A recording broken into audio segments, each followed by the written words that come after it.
హల్లెలూయా. యేసుక్రీస్తు ప్రశస్తమైన నామములో మీకు అందరికీ శుభములు తెలియజేస్తా ఉన్నాను. ఎంతమంది సంతోషంగా ఉన్నారు? అన్నవారం అందరం ఒక్కసారి రెండు చేతులు ఎత్తి హల్లెలూయా, ఇంకొంచెం గట్టిగా హల్లెలూయా. దేవుని మహిమ కలుగును గాక. ఈ పునరుద్ధాన దినము మరి ఒకసారి దేవుని మందిరములో మనమందరం చేరి దేవుని మహిమపరచడానికి దేవుడు మనందరికీ అనుగ్రహించిన ఈ గొప్ప భాగ్యమును బట్టి ఆయన నామమునకే సమస్త మహిమ కలుగును గాక. స్తోత్రం. హల్లెలూయా. ఈరోజు ఆకాశము తెరవబడి వర్షం పడతా ఉంది. హల్లెలూయా. దేవుని కరము. ఈ మధ్యాహ్న కాల సమయంలో ఈ చల్లటి వాతావరణంలో దేవుని మందిరంలో మనమందరం దేవుని వాక్యమును ధ్యానించడము ఆశీర్వాదకరం. హల్లెలూయా.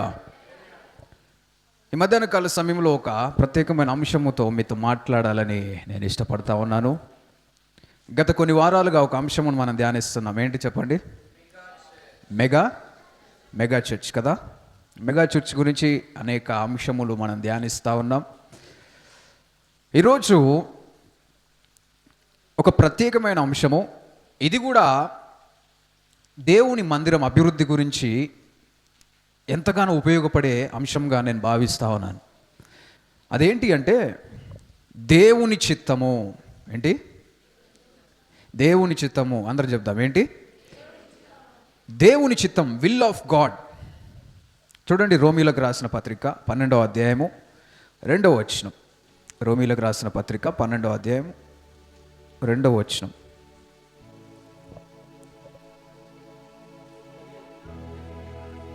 మీరు ఈ లోక మర్యాదను అనుసరింపక ఉత్తమమును అనుకూలమును సంపూర్ణమునై ఉన్న దేవుని చిత్తమేదో పరీక్షించి తెలుసుకొనున్నట్లు మీ మనస్సు మారి నూతన మగుట వలన రూపాంతరము పొందుడి. స్తోత్రం. హల్లెలూయా. ప్రియమైన దేవుని బిడ్డలారా, వర్షం వస్తుంది కాబట్టి ఇంకొంచెం జాగ్రత్తగా వినాలి. ఎందుకంటే ఆ వర్షం సౌండ్ వినిపిస్తుంటుంది కదా. అందుకని క్లియర్గా మీ చెవులన్నీ ఎక్కడ ఉండాలి? వర్షం మీదనా? మీ పక్కన వాళ్ళ మీదనా? వెనుక వాళ్ళ మీదనా? ఎక్కడ? వాక్యం మీద మీ ఆలోచన ఉండాలి. హల్లెలూయా. దేవుని వాక్యంలో మనం చూస్తే అక్కడ ఏం తెలియపరచబడింది? మీరు ఈ లోక మర్యాదను అనుసరింపక ఉత్తమమును అనుకూలమును సంపూర్ణమునై ఉన్న దేవుని చిత్తమేదో పరీక్షించి తెలుసుకొనున్నట్లు. హల్లెలూయా. దేవుని చిత్తమేదో పరీక్షించి తెలుసుకొనున్నట్లు. ప్రియమైన దేవుని బిడ్డలారా, సమస్తమును సృజించిన దేవునికి, సర్వ సృష్టికర్త అయిన ప్రభువుకు ఒక చిత్తం అనేది ఉంది. God has a will. దేవుని బిడల పట్ల ఆయనకు ఒక చిత్తం ఉంది. చిత్తం అంటే ఏంటి చెప్పండి? చిత్తం అంటే ఏంటి? ఉద్దేశములు, చిత్తము, ప్రణాళిక, ఆలోచన. దేవునికి ఒక ఆలోచన అంటూ ఉంది. హల్లెలూయా. మీ పక్కన వాళ్ళకి చెప్పండి, దేవునికి నీ గురించి ఒక ఆలోచన ఉందని చెప్పండి. హల్లెలూయా. అయితే ఇక్కడ మనం గమనించినట్లయితే సంపూర్ణమై ఉన్న దేవుని చిత్తము ఏమనుంది? సంపూర్ణమైన దేవుని చిత్తము. సంపూర్ణం అంటే సంపూర్ణం అంటే ఏంటి చెప్పండి? పూర్తిగా కదా. పర్ఫెక్ట్ విల్ అంటే సంపూర్ణమైన దేవుని చిత్తం ఉంది అంటే దానికి ఆపోజిట్ ఏముంది? అసంపూర్ణమైన దేవుని చిత్తం కూడా ఉంటుంది. చాలామంది పొరబడుతున్న విషయము ఒకటి ఏంటి అంటే ఏది జరిగినా దేవుని చిత్తము కదా. కొంతమంది అంటుంటారు ఏది జరిగినా దేవుని చిత్తమే అనుకుంటుంటారు. ఏది జరిగినా దేవుని చిత్తమేనా? చెప్పండి, ఏది జరిగినా దేవుని చిత్తమేనా? దేవుని చిత్తం కాదు. ఏది జరిగినా దేవుని చిత్తం అనుకోవడము సరైన విధానం కాదు. ఈ లోకంలో దుష్టత్వం ఉంటా ఉంది కదా. రోజు అనేక క్రిమినల్ యాక్టివిటీస్ జరుగుతూ ఉన్నాయి.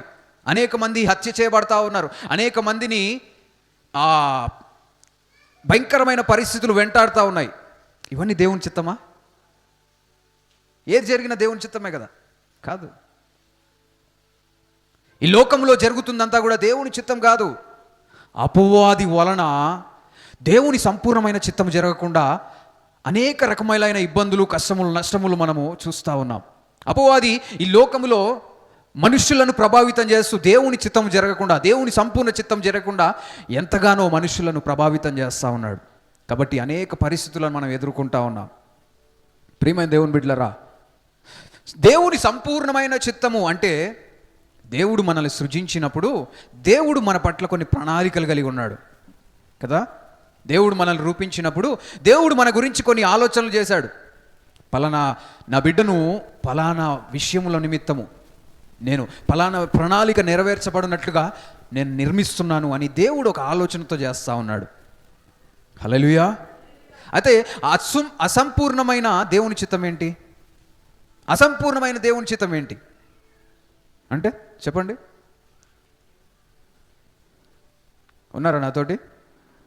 అసంపూర్ణమైన దేవుని చిత్తం అంటే ఏంటి?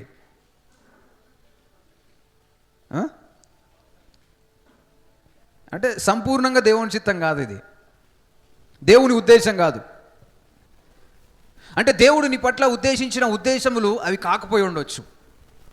పూర్తిగా దేవుడు వెళ్ళాలనుకుంటున్న మార్గంలో నువ్వు వెళ్ళలేని స్థితిలో ఉండుండొచ్చు. ఈరోజు కొన్ని విషయములు దేవుని వాక్యంలో మనం నేర్చుకోబోతా ఉన్నాం. హల్లెలూయా. గట్టిగా చెప్తాం హల్లెలూయా. అయితే అసంపూర్ణమైన దేవుని చిత్తము మన జీవితంలో జరగకుండా దేవుని సంపూర్ణమైన చిత్తము జరగాలనేది దేవుని యొక్క ఉద్దేశం. మొదటిగా మనం చూసినట్లయితే ఇజ్రాయేలు ప్రజలు అహరోనును దూడను చేయమని బలవంతం చేసినప్పుడు వారు దేవుని అసంపూర్ణమైన చిత్తములోనికి ప్రవేశించారు కదా. మోషే ద్వారా దేవుడు ఇజ్రాయేలు ప్రజలను విడిపించి నడిపిస్తూ ఉన్నాడు. వాళ్ళ బానిసత్వమును దేవుడు గమనించి నా బిడ్డలు బానిసత్వములో జీవించడము నాకు ఇష్టం లేదని వాళ్ళని విడిపించి నడిపిస్తూ ఉన్నప్పుడు మోషే పర్వతం మీదకి వెళ్ళి దేవునితో ఒక సహవాసం కలిగి కొంత సమయం గడిపినప్పుడు వీళ్ళు కింద పర్వతం కింద ఇజ్రాయేలీలు ఏం చేస్తున్నారు అంటే అహరోనును బలవంతం చేస్తూ ఉన్నారు. మోషే అటే పోయినాడు, మనకు దేవుళ్ళని చేసుకుందాం, మనకు మనమే ప్రతిమలు విగ్రహాలు చేసుకుందామని అన్నప్పుడు అక్కడ ఉన్న వాళ్ళంతా అహరోను వీళ్ళంతా కలిసి ఏం చేశారు అంటే ఒక దూడను చేసుకున్నారు. బంగారపు దూడను చేసి ఆ దూడకి వీళ్ళు సాగిల పడతా ఉన్నారు. ఎంత భయంకరమైన పరిస్థితి చూడండి. ఈ లోక సంబంధమైన విగ్రహములు, ప్రతిమలను నమస్కరించడం, పూజించడం దేవుని చిత్తమా? దేవుని చిత్తం కాదు. సజీవుడైన దేవుడు, సర్వలోకమును పరిపాలిస్తున్న రక్షకుణ్ణి, సర్వ సృష్టికర్త అయిన దేవుణ్ణి, సర్వాధికారి అయిన దేవుణ్ణి, మహోన్నతుడైన దేవుణ్ణి మనం ఆరాధించాలనేది ఆయన యొక్క ఉద్దేశం. కానీ ఇక్కడ ప్రజలు ఏమైపోయారు అంటే దారి తప్పారు. దారి తప్పడం వలన అనేక ఇబ్బందులు తెచ్చుకున్నారు, సమస్యలు తెచ్చుకున్నారు. వారు చేసిన పనులకు శిక్ష కూడా అనుభవించాల్సిన పరిస్థితి. దేవుని మర్చిపోయారు. ఇజ్రాయేలీలను దేవుడు ఐగుప్తు నుంచి విడిపించి నడిపిస్తున్న దేవుని మర్చిపోయారు. బానిసత్వంలో చాలా చాలా వేదనతో, బాధతో ఎవరైనా మమ్మల్ని కాపాడితే బాగుండు అనుకున్నప్పుడు దేవుడు వాళ్ళని రక్షించిన విషయాలన్నీ కూడా మర్చిపోయి ఇప్పుడు మళ్ళీ దేవుని స్థానంలో ఇతర పూజలు, పునస్కారాలు చేస్తూ ఉన్నారు. ఇది దేవుని చిత్తమా? దేవుని చిత్తం కాదు. ప్రేమైన దేవుని బిడ్డలారా, మనం ఎలాంటి స్థితిలో ఉన్నాం? దేవుని చిత్తమును మనం వెతికే స్థితిలో ఉంటున్నామా? నిర్గమకాండం 32వ అధ్యాయం 1వ వచనం చదవండి. మోషే కొండ దిగకుండా తడుగు చేయుట ప్రజలు చూచినప్పుడు ఆ ప్రజలు అహరోను నొద్దకు కూడి వచ్చి, లెమ్ము, మా ముందర నడుచుటకు ఒక దేవతను మా కొరకు చేయుము. ఐగుప్తులో నుండి మమ్మను రప్పించిన ఆ మోషే అనువాడు ఏమాయనో మాకు తెలియదని అతనితో చెప్పిరి. వాళ్ళని నడిపించడానికి ఏం చేయాలంట? ఏం చేయమని ఉంది అక్కడ? ఒక దేవతను మా కొరకు చేయమని అడుగుతున్నారు. అంటే నడిపిస్తున్న దేవుడిని మర్చిపోయి ఇప్పుడు మళ్ళీ వస్తున్నారు. దేవుళ్ళు అనబడే ఆ విగ్రహముల మీదకి వాళ్ళ దృష్టి వెళ్ళిపోతూ ఉంది. ప్రేమైన దేవుని బిడ్డలారా, అది దేవుని యొక్క ఉద్దేశం కాదు. హల్లెలూయా. మనము సజీవుడైన దేవుణ్ణి మనం ఆరాధించాలి. దేవుని ఆరాధించువారు ఆత్మతోనూ సత్యముతోనూ ఆరాధించాలి. నిజమైన దేవుణ్ణి మనం కనుగొని ఆయనను వెతుకుతూ మనము ఆయన వైపుకు చూస్తూ సాగే బిడలముగా ఉండాలి. అది దేవుని యొక్క ఉద్దేశం. హల్లెలూయా. మనం ఎలాంటి స్థితిలో ఉంటున్నాం? మనల్ని రక్షించిన దేవుణ్ణి విడిచిపెట్టే స్థితిలో ఉంటున్నామా? చూడండి, కీర్తనల గ్రంథము 106వ అధ్యాయము 19వ వచనం. కీర్తనల గ్రంథం 106వ అధ్యాయం 19వ వచనం. హోరేబులో వారు దూడను చేయించుకొనిరి, పోత పోసిన విగ్రహమునకు నమస్కారం చేశారు. దూడను చేయించుకొని ఏం చేస్తున్నారు? ఆ విగ్రహానికి నమస్కారం చేస్తున్నారు.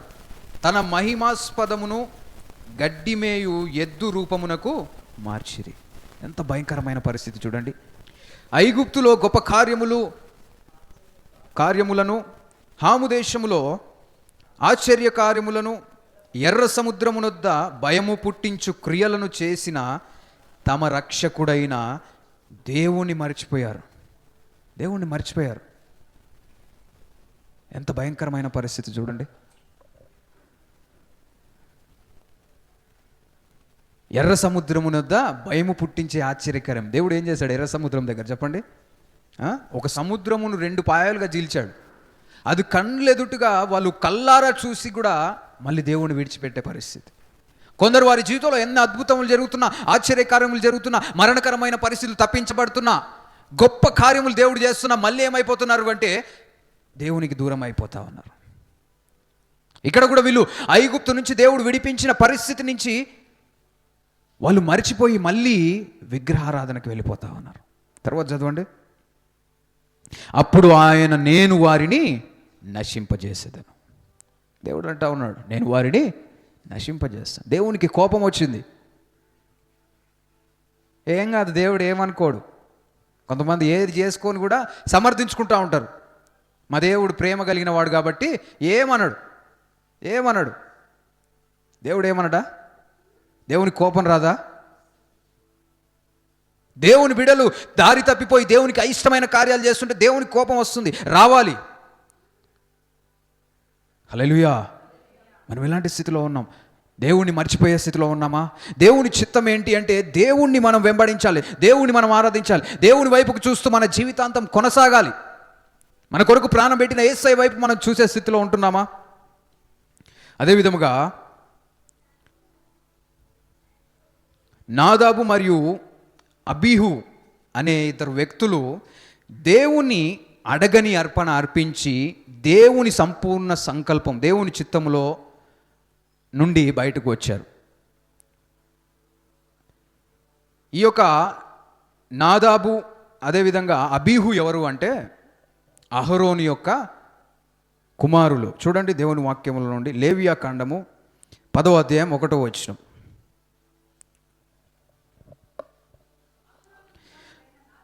అహరోను కుమారులైన నాదాబు అబీహులు తమ తమ ధూపార్తులను తీసుకొని వాటిలో నిప్పులుంచి వాటి మీద ధూప ద్రవ్యము వేసి యెహోవా తమకు ఆజ్ఞాపింపని వేరొక అగ్నిని ఆయన సన్నిధికి తేగా. ఇక్కడ అహరోను పిల్లలు ఏం చేస్తున్నారు అంటే దేవుడు చెప్పని అగ్నిని తీసుకొని అర్పించడానికి వస్తున్నారు. అంటే దేవుడు కోరని బలి అర్పణను వాళ్ళు అర్పిస్తూ ఉన్నారు. అక్కడ మంచి క్లియర్గా ఉంది కదా, వాటిల్లో నిప్పులుంచి, అది కాదు, యెహోవా తమకు ఆజ్ఞాపింపని వేరొక అగ్నిని, అంటే దేవుడు ఆజ్ఞాపింపని వాటిని వీళ్ళు చేస్తున్నారు. ఏం చేస్తున్నారమ్మా? దేవుడు ఆజ్ఞాపించని వాటిని వీళ్ళు చేయడం మనం చూస్తూ ఉన్నాం. దేవుడు ఆజ్ఞాపించినవి వీళ్ళు చేసే స్థితిలో లేరు. దేవుడు ఆజ్ఞాపించనివి చేస్తూ ఉన్నారు. చేయడం వల్ల ఏం జరిగిందో తర్వాత వచ్చిన చదవండి. యెహోవా సన్నిధి నుండి అగ్ని బయలుదేరి వారిని కాల్చివేసెను.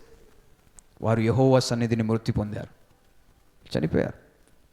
యెహోవా సన్నిధి నుంచి ఏమొచ్చింది? అగ్ని వచ్చి వాళ్ళని కాల్చేసింది. చాలా భయంకరమైన పరిస్థితి. ఆ రోజులలో ఎవరికి పడితే వారికి దేవుని సన్నిధిలోనికి, దేవుని గుడారంలోనికి అనుమతి లేదు.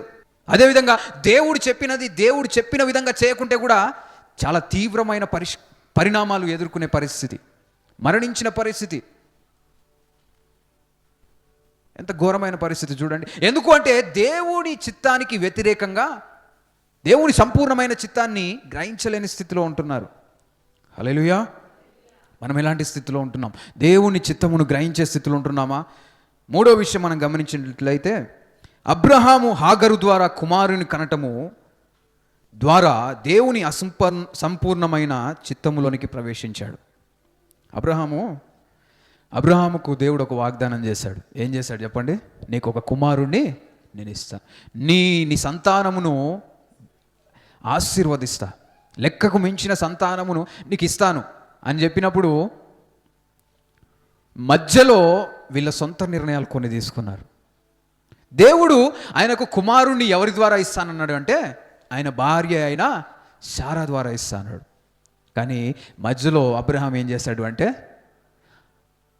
ఈ సారాకు పిల్లలు పుట్టరో 90 ఏళ్ళ ముసలాం అయిపోయింది అనేసి మధ్యలో ఏమైపోయింది? హాగరు ద్వారా ఒక కుమారుని కన్నాడు. అది దేవుని చిత్తమా? అది దేవుని ఉద్దేశమా? దేవుడు ఆయన సంతానమును సారా ద్వారా ఆశీర్వదిస్తానన్నాడు. కానీ మధ్యలో ఏం జరిగిందంటే అసంపూర్ణమైన దేవుని చిత్తము ప్రవేశించింది. ఎందుకంటే కొన్నిసార్లు మనం తీసుకునే నిర్ణయములు దేవుని చిత్తము సంపూర్ణంగా జరగకుండా చేస్తూ ఉంటుంది. అయితే హాగరును చేసుకోవడము దేవుని ఉద్దేశమా? అయితే హాగరును చేసుకోవడం దేవుడు అనుమతించాడా? దేవుడు అనుమతి లేకుండా ఏదైనా జరుగుతుందా చెప్పండి? ఆలోచించండి. దేవుని అనుమతి లేకుండా ఏదైనా జరుగుతుందా? జరుగుతుంది అన్నవాళ్ళు హల్లెలూయా. దేవుని అనుమతి లేకుండా ఏది జరగదన్నవారు హల్లెలూయా ఉన్నారా? ఒకసారి అందరు చూడండి. దేవుని అనుమతి లేకుండా ఏది జరగదన్నవాళ్ళు హల్లెలూయా. కొంచెం కన్ఫ్యూజన్లు ఉన్నారా? క్లియర్గా అర్థమవుతుందా? నా పాయింట్ అర్థమైందా? అంటే ఈ ఆన్సర్ ఏది తెలియకుంటే పర్వాలేదు, కానీ నా క్వశ్చన్ అర్థమైతే చాలు. దేవుని అనుమతి లేకుండా ఏదైనా జరుగుతుందా? జరగదు. దేవుని అనుమతి లేకుండా ఏది జరగదు. అయితే ఇప్పుడు హాగర్ను చేసుకోవడం దేవుడు అనుమతించినట్లా?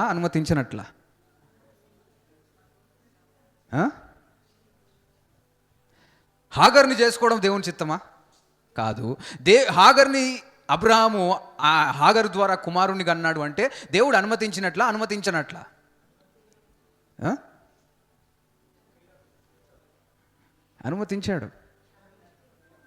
అనుమతించాడు కాబట్టి అది జరిగింది. అది దేవుని చిత్తం కాదు. కానీ వీళ్ళకు ఇవ్వబడిన ఆలోచన, వీళ్ళకి ఇవ్వబడిన స్వేచ్ఛను బట్టి వీళ్ళు ఒక నిర్ణయం తీసుకున్నారు. నువ్వు చేసేది ప్రతిదీ కూడా దేవుడు రెస్ట్రిక్ట్ చేస్తూ, దేవుడు దేన్ని అనుమతించకుంటే దేవుడు నీకు స్వేచ్ఛ ఇచ్చినట్టు కాదు. ఇక్కడ అబ్రహాము హాగర్ని చేసుకోవడం ద్వారా దేవుని సంపూర్ణమైన చిత్తము నుండి బయటికి రావడం మనం చూస్తూ ఉన్నాము హల్లెలూయా. అదేవిధంగా దేవుడు విడాకులు తీసుకోవడానికి అనుమతించినప్పుడు ఇజ్రాయేలు ప్రజల పట్ల ఆయన పరిపూర్ణ చిత్తము నుండి వాళ్ళు బయటకు వచ్చారు. దేవుడు ఏమనుమతించాడు అంటే విడాకులు అనుమతించాడు. విడాకులు అంటే ఏంటి? భార్యాభర్తలు వివాహమైన తర్వాత వాళ్ళు న్యాయబద్ధంగా విడిపోవడానికి ఆ ప్రాసెస్ని ఏమంటారు అంటే డివోర్స్ కదా. విడాకులు తీసుకున్నారు అంటుంటారు. అయితే విడాకులు తీసుకోవడం దేవుని చిత్తమా? దేవుని చిత్తం కాదు. కానీ దేవుడు అనుమతించాడు. అది ఎందుకు అనుమతించాడు చూడండి. దేవుని వాక్యములో నుండి మార్కు సువార్త 10వ అధ్యాయం 2వ వచనం నుండి, పరిసయ్యులు ఆయన యొద్దకు వచ్చి ఆయనను శోధించుటకై పురుషుడు తన భార్యను విడనాడుట న్యాయమా అని ఆయనను అడిగిరి. పరిసయ్యులు వచ్చి యేసు ప్రభుని అడుగుతున్నారు, ఒక వ్యక్తి ఆయన భార్యను విడిచిపెట్టడము న్యాయమా అన్నప్పుడు, అందుకు ఆయన మోషే మీకేమి ఆజ్ఞాపించనని వాళ్ళని అడుగుతున్నాడు. వీళ్ళకి తెలియక కాదు, కొంతమంది తెలిసి కూడా యేసు ప్రభును ఏదో కొంచెం శోధించి ఆయనను ఇబ్బంది పరచడానికి వస్తూ ఉన్నారు. అప్పుడు యేసుప్రభు ఏమన్నాడంటే, మోషే మీకేమి ఆజ్ఞాపించనని వారిని అడిగినప్పుడు వారు పరిత్యాగ పత్రిక వ్రాయించి ఆమెను విడనాడవలనని మోషే సెలవిచ్చనని చెప్పగా, వాళ్ళు ఏం చెప్తున్నారు? మోషే ఏం చెప్పాడంట? పాత నిబంధనలో ఎలా విడిపోవాలి అంటే ఒక పరిత్యాగ పత్రిక రాయాలి. పరిత్యాగ పత్రిక అంటే ఇదే, విడాకుల పత్రిక. డివోర్స్ పేపర్ మీద పత్రిక రాసి విడనాడవలనని చెప్పాడని చెప్తున్నారు. తర్వాత యేసు ప్రభు చెప్తున్న మాట చాలా జాగ్రత్త చూడండి. మీ హృదయ కాఠిన్యమును బట్టి అతడి ఆజ్ఞను మీకు వ్రాసి ఇచ్చెను గాని సృష్టాది నుండి వారిని పురుషునిగాను స్త్రీనిగాను కలుగజేసెను. ఈ హేతువు చేత పురుషుడు తన తల్లిదండ్రులను విడిచిపెట్టి తన భార్యను హత్తుకొనును. ఇక్కడ మోషే ద్వారా ఆ విషయం ఎందుకు రాయించబడింది అంటే ప్రజల యొక్క హృదయ కాఠిన్యం అంటే ఏంటి? కఠినమైన హృదయాలు, మాట వినని హృదయాలు, మాటకి లోబడని హృదయాలు. ఇలాంటి స్థితిని బట్టి ఏం చేశారు అంటే ఒక పరిత్యాగ పత్రికను దేవుడు అనుమతించాడు. దేవుడు అనుమతించినంత మాత్రాన అది దేవుని చిత్తం కాదు. హల్లెలూయా, గట్టిగా చెప్దాం హల్లెలూయా. విడిపోవడం అనేది దేవుని ఉద్దేశము కాదు అనేది నువ్వు గ్రహించే స్థితిలో ఉండాలి. ఒక స్త్రీకి ఒక పురుషుని దేవుడు నిర్మించినప్పుడు, ఏర్పరిచినప్పుడు దేవుని ఉద్దేశం ఏంటంటే వీళ్ళు ఎప్పటి వరకు కలిసి ఉండాలి అంటే జీవితాంతం. కానీ పరిస్థితులను బట్టి కొన్ని మార్పులు జరుగుతూ ఉన్నాయి. ఈ రోజులలో కూడా క్రైస్తవులు విడాకులు తీసుకుంటున్న వారు లేరా? ఉన్నారా లేరా? అమెరికాలో ఒక రీసెర్చ్ చేశారంట. అప్పుడప్పుడు కొన్ని సర్వేస్ చేస్తూ ఉంటారు. సర్వేస్ చేస్తున్నప్పుడు దేవుని నమ్మిన ప్రజలకు, దేవుని నమ్మని ప్రజలకు సర్వే చేశారు అంట. మామూలుగా వెస్ట్రన్ కంట్రీస్లో డివోర్స్ రేట్ చాలా ఎక్కువ ఉంది. అంటే విడాకులు తీసుకునే పర్సెంటేజ్ చాలా ఎక్కువ ఉంది. అదే పరిస్థితి భారతదేశంలో కూడా మెల్లమెల్లగా తయారవుతుంది. మనం చూస్తూనే ఉన్నాం.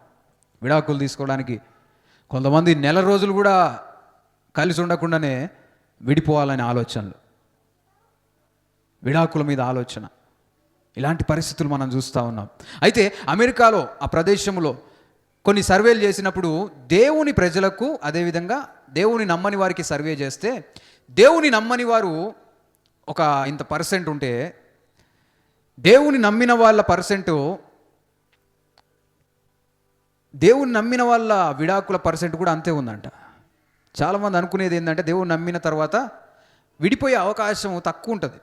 ఎవరికి అంటే దేవుని చిత్తమును గైకొని దేవునిలో బలపడుతున్న వారి జీవితంలో ఆలోచన ఉంటుంది. కానీ కొంతమంది క్రైస్తవులు అని చెప్పుకొని జీవిస్తుంటారు చూసారా, వాళ్ళ జీవితంలో దేవుని వాక్యము ఫలించదు. దేవుని చిత్తం కొరకు వాళ్ళు ప్రాకులాడరు. దేవుని చిత్తం నెరవేర్చబడ్డానికి ఆలోచన ఉండదు. హల్లెలూయా. మనం ఎలాంటి స్థితిలో ఉంటున్నాం? దేవుని చిత్తము మనం యేసు నామములో గ్రహించుదుము గాక. దేవుని చిత్తము కొరకు మనం ప్రయాసపడదుము గాక. దేవుని చిత్తము చాలా ప్రాముఖ్యమైనది. అదేవిధంగా దేవుని చిత్తములో నడవడము చాలా కష్టమైనది కూడా కదా. దేవుని చిత్తము చాలా ఈజీగా ఉంటే అందరూ చేయగలుగుతారు. కానీ దేవుని చిత్తము కష్టంగా ఉంటుంటుంది. దేవుని మార్గంలో నడవడం కొన్నిసార్లు పూలబాటే కాదు, రాళ్ళ బాట, గుంటలు, ముళ్ళ బాట కూడా వస్తుంది. ఆ సమయంలో కూడా దేవుని చిత్తం నెరవేర్చడానికి నువ్వు నిర్ణయించుకోవాలి. ఏదైనా తప్పు చేయగానే దేవుడు ఏమనట్లేడు అంటే అది దేవుని చిత్తం అనుకుంటుంటారు కొంతమంది. దేవుడు ఏమనలే కదా, దేవుడు అనుమతించాడు కదా అంటే దేవుని చిత్తమేమో కాదు. నీ కాఠిన్యమును బట్టి కొన్నిసార్లు అవి అనుమతిస్తూ ఉన్నాడు. దేవుని అసంపూర్ణమైన చిత్తం ఎవరి జీవితంలో జరుగుతుందంటే తిరుగుబాటు స్వభావం కలిగిన వారి జీవితంలో, లోబడని స్వభావం కలిగిన వారి జీవితంలో దేవుని అసంపూర్ణమైన చిత్తం జరుగుతూ ఉంటుంది. ఇజ్రాయేలీలకు రాజును నియమించడం దేవుని చిత్తమా అంటే దేవుని చిత్తం కాదు. కానీ ప్రజలు ఏం కోరుకున్నారో తెలుసా? మాకు ఎవరు కావాలి? రాజు కావాలి, మాకు రాజు కావాలి. అయ్యా నేను రాజులకు రాజు, నేను ఉన్నా కదా అని దేవుడు అంటే, మాకేం కావాలి? ఈ లోకములోక మమ్మల్ని పరిపాలించడానికి రాజు కావాలి అని అడుగుతా ఉన్నారు. అయితే రాజుని ఇవ్వడం దేవుని చిత్తమా? కానీ వాళ్ళ ఆలోచనను బట్టి దేవుడు ఏం చేశాడు అంటే ఒక రాజును నియమించాడు. ఫస్ట్ రాజు ఎవరు? సౌలుని దేవుడు నియమించాడు. సౌలు వలన ఎన్నో కష్టాలు పొందారు, ఎన్నో ఇబ్బందులు పొందారు. ఇవన్నీ ఎందుకు ఎదుర్కొన్నారు అంటే దేవుని చిత్తానికి లోపడకుండా ఆలోచించడం వల్ల. మనం ఎలాంటి స్థితిలో ఉన్నాం? దేవుని చిత్తమును మనం వెతికే స్థితిలో ఉంటున్నామా? హల్లెలూయా. దేవుని చిత్తం వెతకడం అనేది మన జీవితంలో చాలా అవసరం.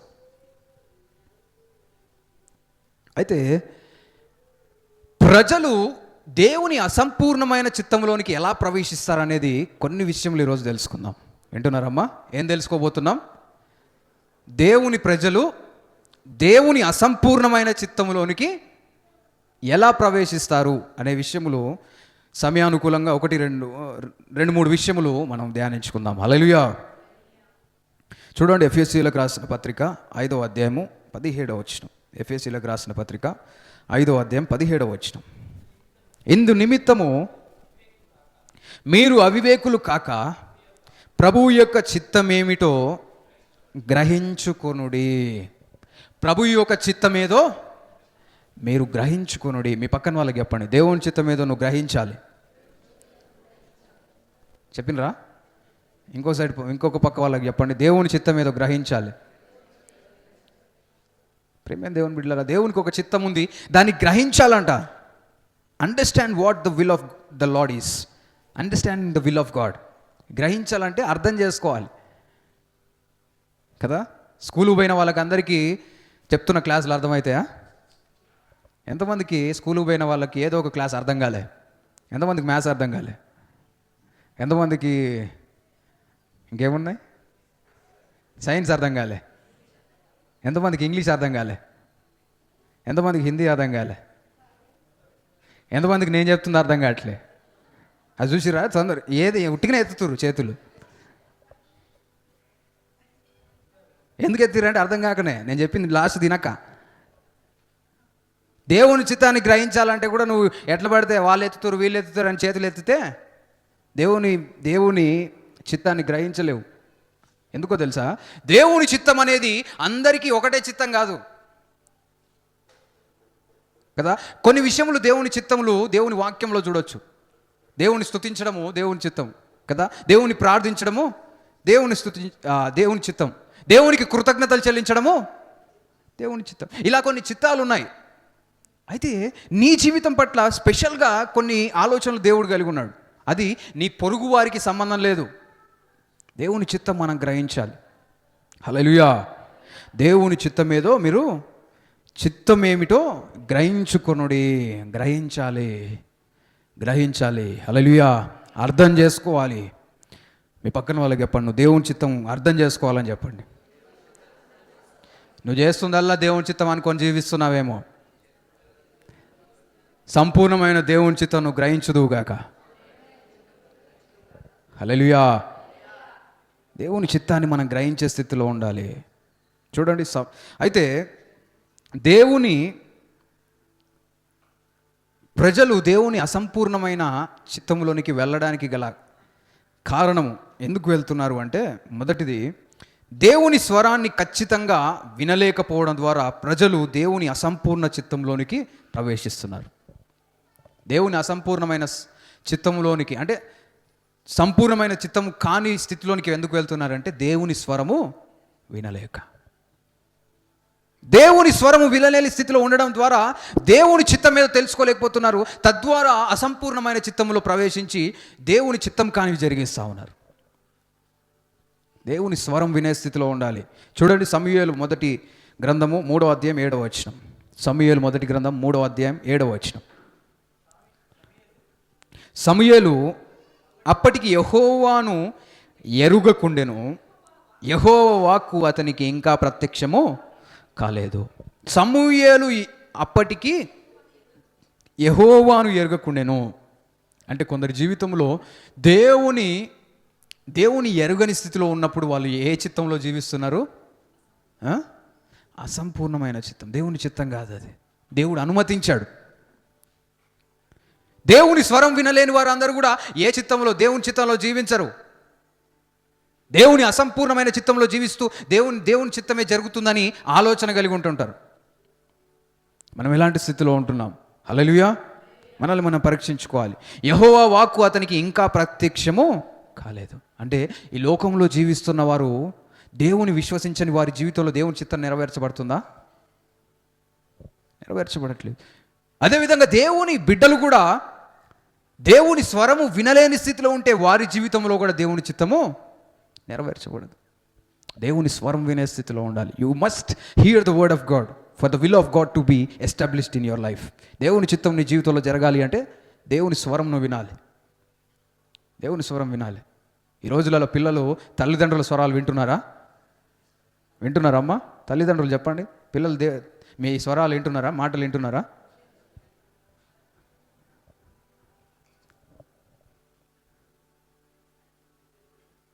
కొన్నిసార్లు పిల్లలకి ఏదైనా పని చెప్దామని అనుకుంటే వాళ్ళ చేతిలో ఫోన్ ఉంటుంది కదా. అరే షాప్కి పోయి రారా, అది ఏం తీసుకురావాలి షాప్ నుంచి? చక్కెర తీసుకురావాలి. హల్లెలూయా. చక్కెర తీసుకురావాలని షాప్కి పోయి రారా అని చెప్తే వీళ్ళు మాత్రం ఫోనే. కొంతసేపు అయిన తర్వాత చక్కెర తెచ్చిన వారని అడిగితే ఏమంటారు?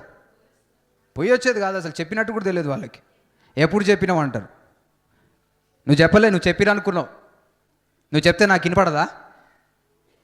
నీ చెవులకు ఏం పట్టింది? ఫోన్ పిచ్చి పట్టింది.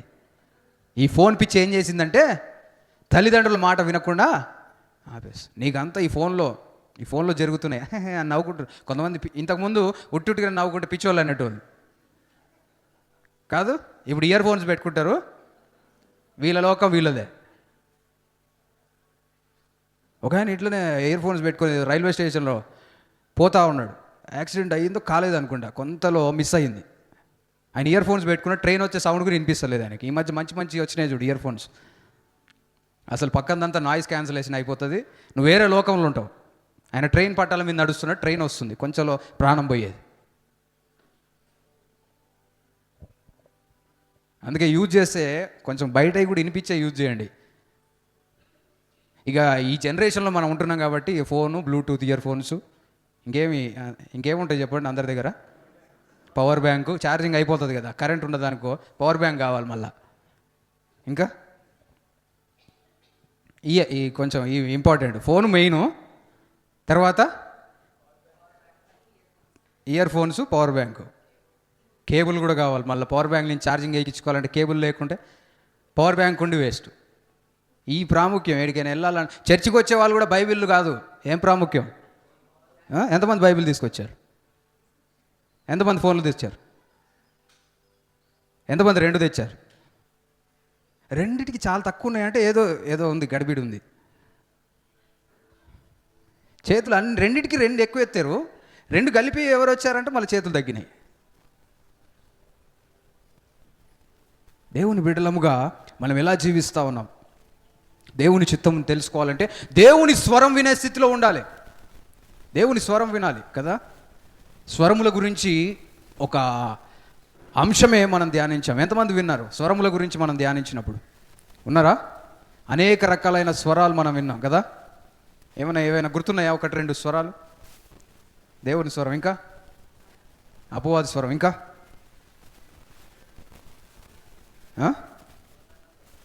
2 అన్నా కాబట్టి 2 చెప్పి ఆపేసిరా. అరే ఇది తెలియదు నాకు. ఏమైనా 2 చెప్పండి అంటే 2 చెప్పి ఆపేసి. శరీరం యొక్క స్వరం, అనేక స్వరాలు ఉన్నాయి. కాబట్టి ఏం చేస్తారు అంటే ఇంటికి వెళ్ళిన తర్వాత స్వరాలు వినండి. ఆ స్వరముల అంశం గురించి విన్న వాళ్ళు కూడా కొంతమంది నాతో పంచుకోవడము, అది చాలా విషయాలు తెలుసుకున్నాం అంటే వాళ్ళ జీవితంలో జరుగుతున్న సంఘటనలు ఇది ఎవరి స్వరం అని గుర్తించడానికి దేవుని వాక్యం ఉపయోగపడుతుందని తెలియపరిచారు. నీకు ఎవరైనా వచ్చి మాట్లాడితే ఈయన దేవుడు మాట్లాడుతుండా, లేదంటే దెయ్యం మాట్లాడుతుందా, లేదంటే ఈయన ఆశతోటి ఈయన మాట్లాడుతుండా, నీకు అర్థం కావాలంటే ఏం తెలుసుకోవాలి? దేవుని అసలు స్వరాలు ఏంటి అనేవి నువ్వు తెలుసుకోవాలి. హల్లెలూయా. దేవుని స్వరం నువ్వు అర్థం చేసుకునే స్థితిలో ఉండాలి. దేవుని స్వరం వినాలి అంటే దేవుని వాక్యమును వింటుండాలి. దేవుని వాక్యమును ధ్యానించే స్థితిలో ఉండాలి. హల్లెలూయా. ఇక్కడ సమూయేలు అప్పటికి యెహోవాను ఎరగకుండెను, యెహోవా వాక్కు అతనికి ఇంకా ప్రత్యక్షం కాలేదు, ఇంకా తెలియదు. దేవుని స్వరము మనం వినే స్థితిలో ఉండాలి. హల్లెలూయా. అప్పుడు దేవుని చిత్తములో మనం నడవడానికి అవకాశం ఉంటుంది. దేవుని స్వరం వినలేని వారు దేవుని అసంపూర్ణమైన చిత్తములో జీవిస్తూ ఉంటారు. అంటే దేవుని సంపూర్ణమైన చిత్తం కాదు. మనం ఎలాంటి స్థితిలో ఉంటున్నాం? తర్వాత దేవుడు మానవులకు స్వేచ్ఛ ఇచ్చాడు కాబట్టి ప్రజలు అసంపూర్ణమైన దేవుని చిత్తంలోనికి ప్రవేశించే అవకాశం వచ్చింది. దేవుడు మనుషులకు ఏమిచ్చాడు అంటే స్వేచ్ఛనిచ్చాడు. ఏమిచ్చాడు? అందరం చెప్దాం, ఏమిచ్చాడు? స్వేచ్ఛనిచ్చాడు. స్వేచ్ఛ అంటే ఫ్రీడమ్ ఇచ్చాడు. ఏమి చేయాలనేది నిర్ణయం తీసుకునే స్వేచ్ఛ ఎవరికి ఉంది అంటే మనుషులకు ఉంది. మనుషులకు స్వేచ్ఛ ఇచ్చాడు దేవుడు. ఆ స్వేచ్ఛను ఏ విధంగా ఉపయోగించుకుంటున్నాం అనేది నీ జీవితం నీపైనే ఆధారపడి ఉంటామని. దేవుని అసంపూర్ణమైన చిత్తము జరిగించడానికి నువ్వు నీ స్వేచ్ఛను ఉపయోగిస్తున్నావా, లేదంటే దేవుడు స్వేచ్ఛనిచ్చినప్పటికీ కూడా దేవుని చిత్తము నెరవేర్చడానికి నువ్వు ప్రయాసపడుతున్నావా? మనల్ని మనం పరీక్షించుకోవాలి. చూడండి, యోహాను సువార్త 1వ అధ్యాయం 12వ వచనం. యోహాను సువార్త 1వ అధ్యాయం 12వ వచనం. తన్ను ఎందరు అంగీకరించిరో వారందరికీ, అనగా తన నామమునందు విశ్వాసం ఉంచిన వారికి దేవుని పిల్లలగుటకు ఆయన అధికారం అనుగ్రహించెను. చప్పట్లు కొట్టి దేవుని మహిమపరుద్దాం. తన్ను ఎందరు అంగీకరించిరో వారందరికీ ఆయన కుమారులగుటకు, ఆయన పిల్లలగుటకు దేవుడు అధికారం ఇచ్చాడు. ఆయన నామం పేరట, ఆయన నామమునందు విశ్వాసం ఉంచి వారందరికీ కూడా ఆయన బిడలగుటకు ఆయన అధికారం ఇచ్చాడు కదా. మనం అందరము దేవుని బిడలముగా మార్చబడ్డాం. దేన్ని బట్టి చెప్పండి? దేన్ని బట్టి? దేవుని యందు విశ్వాసం ఉంచడం వలన, ఆయన్ని మన జీవితంలో అంగీకరించడం ద్వారా మనం దేవుని పిల్లలంగా మార్చబడ్డాం. అయితే ఇంకా అనేకులు దేవుని పిల్లలుగా మార్చబడకపోవడానికి కారణం ఏంటో తెలుసా? వాళ్ళకి ఇవ్వబడిన స్వేచ్ఛ. మనమైతే దేవుడు స్వేచ్ఛనిచ్చినప్పుడు ఉపయోగించుకొని దేవుని మన జీవితంలోకి అంగీకరించాము. కొందరైతే దేవుని తిరస్కరించి దేవుని చిత్తానికి లోబడకుండా జీవిస్తూ ఉన్నారు. దేవుని పిల్లలు అవ్వడానికి ఇష్టం పడట్లేరు. మనం ఎలాంటి స్థితిలో ఉన్నాం? దేవుడు స్వేచ్ఛనిచ్చాడు, దేవుడు మనకు ఆలోచన ఇచ్చాడు, నిర్ణయం తీసుకునే సామర్థ్యమును నీకు నాకు అనుగ్రహించాడు. దాన్ని సరైన రీతిలో మనం సద్వినియోగం చేసుకోవాలి. లేదంటే ఒకరోజు బాధపడతాం. దేవుని అంగీకరించని వాళ్ళందరూ కూడా బాధపడే రోజు ఒకరోజు వస్తుంది తెలుసా. దేవుణ్ణి అంగీకరించకుండా, దేవుని యందు విశ్వాసం ఉంచకుండా జీవిస్తున్న వాళ్ళందరూ కూడా ఇప్పుడు కొంచెం సంతోషంగా జీవిస్తుండొచ్చేమో, ఒక రోజున ఎంత బాధపడ్డా సరిదిద్దుకోలేని పరిస్థితిలోనికి వెళ్ళిపోతారు. అది వాళ్ళ ఇష్టం. దేవుడు స్వేచ్ఛనిచ్చాడు. అయ్యో నా జీవితంలో ఇది ఎందుకు జరిగింది అంటే, నువ్వు దేవునికి లోబడకుండా జీవించడం ద్వారా. నువ్వు నరకంలోనికి ఎందుకు వెళ్ళిపోతున్నావు అంటే, దేవుడిచ్చిన అవకాశాన్ని నువ్వు ఉపయోగించుకోకుండా జీవించడం ద్వారా. దేవుని వాక్యంలో మనం ఒక మంచి విషయం చదువుతాం. అదేంటి అంటే, ఏ ఒక్కరూ నశించడము దేవుని చిత్తము. కానీ అనేకులు ఎందుకు నశించిపోతున్నారు అంటే,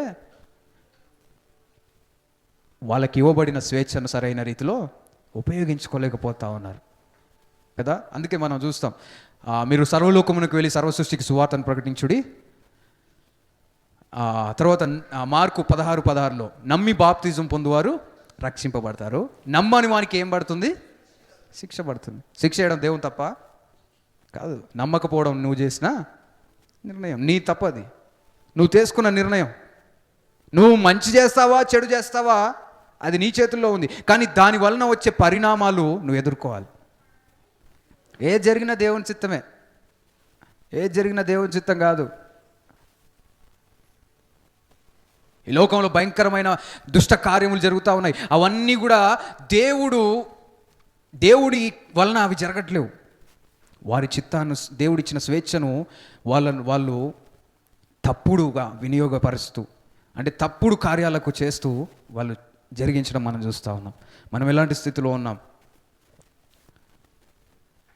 ఒక తండ్రికి 2 కుమారులు ఉన్నారు. పెద్ద కుమారుడు, చిన్న కుమారుడు. ఒక కుమారుడైతే తండ్రితోటి ఉండడానికి ఇష్టపడ్డాడు. మరొక కుమారుడైతే ఏం చేశాడు అంటే, నానా నాకు ఇవ్వాల్సిన ఆస్తులని నాకు ఇచ్చేసేయి, నిన్ను నీ ఊరిని అందరిని విడిచిపెట్టి దూర దేశానికి వెళ్ళిపోతాను, నీకు కనిపానుగా హ్యాపీగా. అక్కడ నేను ఏం చేస్తా అనుకుంటున్నావు? ఎంజాయ్, వ్యాపారాలు చేస్తా, ఇంకేం చేస్తా? ఎంజాయ్ చేసుకుంటూ విచ్చలవిడిగా బెట్టింగ్లు, గ్యాంబ్లింగ్లు, ఇంకా తాగుడు, తిరుగుడు, దుర్వ్యాపారాలు చేసుకుంటూ జీవిస్తా. అదే నాకు లైఫ్, అదే సంతోషం. అంటే ఈ లోకంలో చెడిపోతున్న వాళ్ళందరూ ఇదే అనుకునేది. అరే ఏందిరా ఎంజాయ్ అంటే ఏంది? ఒక బాటిల్ లేపాలి, మొత్తం అది ఆగేయాలి, అది ఎంజాయ్. వీళ్ళకి వాడు కళ్ళు తిరిగిపోయి మళ్ళీ రోడ్డు మీద పడతాడు. అదేం ఎంజాయ్ మరి?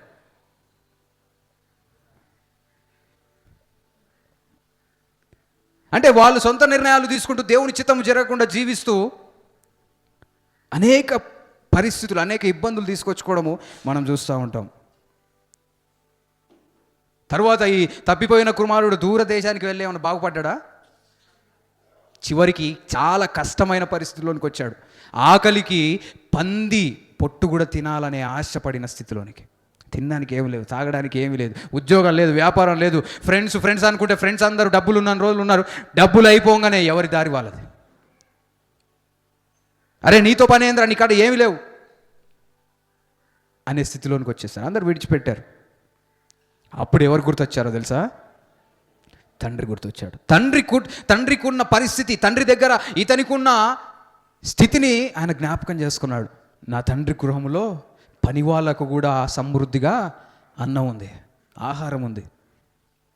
ఇక్కడ నేను దూర దేశంలో ఎంజాయ్ అనుకుంటూ తండ్రి మాట, తల్లిదండ్రుల మాట వినకుండా ఇంత దూరం వచ్చి ఇప్పుడు నాకు అర్థమైన పరిస్థితి ఏంటి అంటే, నేను చేసింది చాలా పెద్ద పొరపాటు. నా జీవితంలో తీసుకున్న తప్పుడు నిర్ణయం వల్ల నా జీవితం అంతా పాడైపోయింది అంటూ అతను ఒక మంచి నిర్ణయం తీసుకున్నాడు లాస్ట్లో. ఏంటి అంటే, నేను మళ్ళీ ఎక్కడికి వెళ్తాను? నా తండ్రి దగ్గరికి. అయితే ఈ తప్పిపోయిన కుమారుడు వెళ్ళి ఈ కష్టములు, నష్టములు అన్నీ అనుభవించడము తండ్రి యొక్క చిత్తమా? తండ్రి యొక్క ఉద్దేశమా? కాదు. కానీ తండ్రి అనుమతించాడు. ఎందుకు అంటే, కుమారుడు వినని స్వభావం, మూర్ఖమైన ఆలోచనలు కలుగుతూ, మూర్ఖమైన మాటలు మాట్లాడుతూ, తృణీకరిస్తూ, లోబడే స్వభావం కలిగి ఉండడం వలన దేవుడు దాన్ని అనుమతించాడు. మన జీవితంలో కూడా ఏది జరుగుతున్నా కానీ దేవుడు అన్నిటికీ కూడా అప్రూవల్ ఇస్తున్నట్టు కాదు. వెంటనే జరుగుతున్నవన్నీ కూడా వాటికి ఏది ఇబ్బందికరంగా లేదు కాబట్టి దేవుని చిత్తం అనుకోవడానికి వీలు లేదు. దేవుని స్వరం వినే స్థితిలో ఉండాలి. స్తోత్రం, హల్లెలూయా. మనం ఎలాంటి స్థితిలో ఉంటున్నాం? దేవుని మాటలు మనం వినే స్థితిలో ఉంటున్నామా? కొందరు దేవుణ్ణి అంగీకరించకపోవడానికి గల కారణం ఏంటి అంటే, చూడండి, యోహాను 3వ అధ్యాయం 19వ వచనం. యోహాను సువార్త 3వ అధ్యాయం 19వ వచనం. వెలుగు లోకములోనికి వచ్చెను గాని తమ క్రియలు చెడ్డవైనందున మనుష్యులు వెలుగును ప్రేమింపక చీకటినే ప్రేమించారు. మనుష్యుల యొక్క క్రియలు ఎట్లున్నాయంట? చెడ్డవై ఉన్నాయి, చెడ్డ క్రియలు ఉన్నాయి, తప్పుడు కార్యాలు, ఈ లోక సంబంధమైన చెడ్డ క్రియలు, దుష్ట క్రియలు చేసుకుంటూ ఉండడం ద్వారా వెలుగు వచ్చినప్పటికీ కూడా వీళ్ళు దేన్ని ప్రేమిస్తున్నారో తెలుసా? చీకటిని ప్రేమిస్తున్నారు. ఈ లోకమునకు వచ్చిన వెలుగెవరు? యేసు ప్రభువు, హల్లెలూయా. ఆయన వెలిగించడానికి వచ్చాడు. మన జీవితంలో వెలిగించడానికి ఆయన వెలుగుగా వచ్చాడు. అయితే మనుషులు అనేకులు ఆ వెలుగును ప్రేమించకుండా చీకటిని ప్రేమిస్తున్నారు. ఎందుకు అంటే, వీళ్ళకు వాళ్ళు చేస్తున్న చెడ్డ క్రియలే వాళ్ళకి ఇష్టంగా మారాయి. వాళ్ళు చేస్తున్న దుష్ట కార్యములే వాళ్లకు ఆనందంగా మారిపోతూ ఉన్నాయి. మనం ఎలాంటి స్థితిలో ఉంటున్నాం? పాపములోను సంతోషపడుతున్నావా?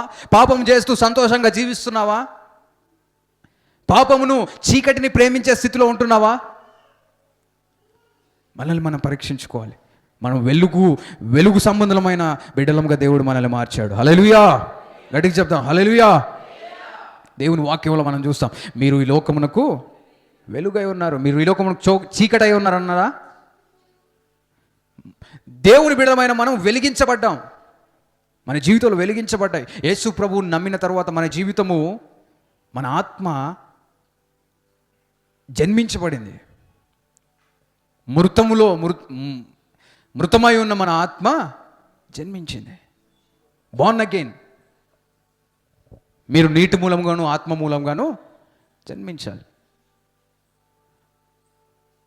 దేవుని నమ్మని వారి ఆత్మ మృతమయమే ఉంది. దేవుని నమ్మిన తర్వాత మనకు జీవం అనుగ్రహించబడింది. హల్లెలూయా. వెలుగును ప్రేమించే వాళ్ళంగా మనం ఉండాలి. వెలుగును ప్రేమించే వాళ్ళంగా ఉండాలి. స్తోత్రం. హల్లెలూయా. చీకటిని కోరుకునే వాళ్ళంగా మనం ఉండొద్దు. అయితే మూడో విషయం,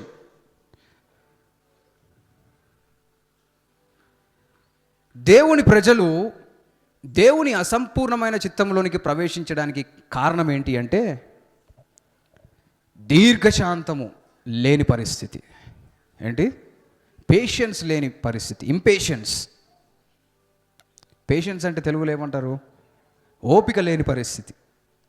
ఓపిక లేక ఏం జరుగుతుంది అంటే దేవుని చిత్తమును పక్కన పెట్టేసి వారి ఆలోచన ప్రకారం జీవించడము మనం చూస్తూ ఉంటాం. నిర్గమకాండం 32వ అధ్యాయం 1వ వచనం చదవండి.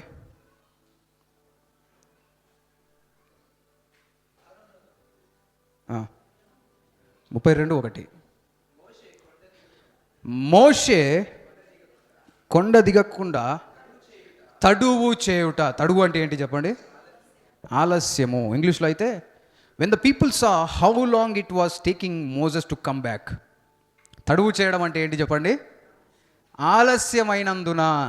కొందరు దేవుని చిత్తానికి బయటకి పోవడానికి కారణం ఏంటో తెలుసా? ఆలస్యం వలన. కొందరికి ఆలస్యం నచ్చదు. దేవుని కొరకు వేచి ఉండడం నచ్చదు. తడువు చేస్తే ఈ తడువు చేసిన గ్యాప్లో వీళ్ళు ఏం చేశారో తెలుసా? అహరోనుతో మాట్లాడి ఒక దూడను చేపించుకున్నారు. దేవుని బిడలంగా మనం ఓపిక కలిగి జీవించాలి. మీ పక్కన వాళ్ళకి చెప్పండి, నువ్వు ఓపిక కలిగి ఉండాలి. చెప్పినరా? ఓపిక ఉండాలి మన జీవితంలో. మోషే కొంతసేపు దేవునితో సమయం గడిపి పర్వతం మీద కొంచెం తడుగు చేసేసరికి వీళ్ళు ఏం చేస్తున్నారో తెలుసా? ఇంకా మోషే ఎటుపోయిండో. కొన్నిసార్లు దేవుని ప్రార్థన చేస్తావు, వెంటనే ప్రార్థనకు జవాబు రాకపోయేసరికి నువ్వేం చేస్తావు అంటే ఇతర పరిస్థితులు, ఇతర దేవుళ్ళు దేవతలు అనబడే వాటి వైపు చూస్తూ ఉంటావు. ఈ లోక సంబంధమైన వాటి వైపు చూస్తూ ఉంటావు. ఈ లోక పరిస్థితుల వైపు చూస్తూ ఉంటావు. మనుషుల వైపు చూస్తూ ఉంటావు. కారణం ఏంటి అంటే ఆలస్యం. కొంత ఆలస్యము. నువ్వు ఊహించిన టైంకి అది జరగకపోవడం వలన దేవుని చిత్తానికి బయటికి వెళ్ళే పరిస్థితి ఉంటుంది. నీ ఇష్టం వచ్చిన నిర్ణయాలు తీసుకునే పరిస్థితులు ఏర్పడుతూ ఉంటాయి. మనం ఎలాంటి స్థితిలో ఉంటున్నాం? తడువు చేసినా కానీ నువ్వు దేవుని కొరకు వేచి ఉండే స్థితిలో ఉండాలి. హల్లెలూయా. తడువు చేయగానే దేవుని విడిచిపెట్టడం కాదు, దేవుని కొరకు కనిపెట్టుకునే స్థితిలో నువ్వు ఉండాలి. యెహోవా కొరకు ఎదురు చూచువారు నూతన బలం పొందుతారు. నీ జీవితంలో నూతన బలం కావాలంటే నువ్వేం చేయాలి? ఓపికతోటి ఎదురు చూడాలి. ఎదురు చూడడం చిన్న విషయం కాదు. కొంతమందికి ఎదురు చూడడం రాదు. దేవుని కొరకు వెయిట్ చేయడం రాదు. దేవుని కొరకు కనిపెట్టడం రాదు. ఏ పని చేయకుండా ఒక గంట సేపు కూర్చోవడం వాళ్ళకి చేత కాదు. ఏడైనా ఆఫీస్ పోయినరు అనుకో, అక్కడ వీళ్ళదే హడావిడి ఉంటుంది. వీళ్ళు పోగానే 10 నిమిషాల పని అయిపోవాలి అనేసి అది ఇది హడావిడి చేస్తూ ఉంటారు. ఓపిక కలిగి ఉండడం నేర్చుకోవాలి. హల్లెలూయా. హల్లెలూయా. మీ పక్కన వాళ్ళని అడగండి, నీకు ఓపిక ఉందా అని అడగండి. ఉందంటనా? ఉందే అని చెప్తారు. ఇంకో 4 గంటలైనా ఉంటారంట నా చర్చిలో. ఓపిక ఉందంటాను అంతా చెప్తలేరు చూడు అని పక్కకి తిరిగి నవ్వుకుంటారు. మీకు ఓపిక ఉందంటే నాకు కూడా ఉంది. ఇంకో 2 గంటలని చెప్తా వాక్యం. హల్లెలూయా. చూడ సైలెంట్గా ఉన్నారు. అమ్మో చెప్పినా చెప్తాడు అయ్య గారు.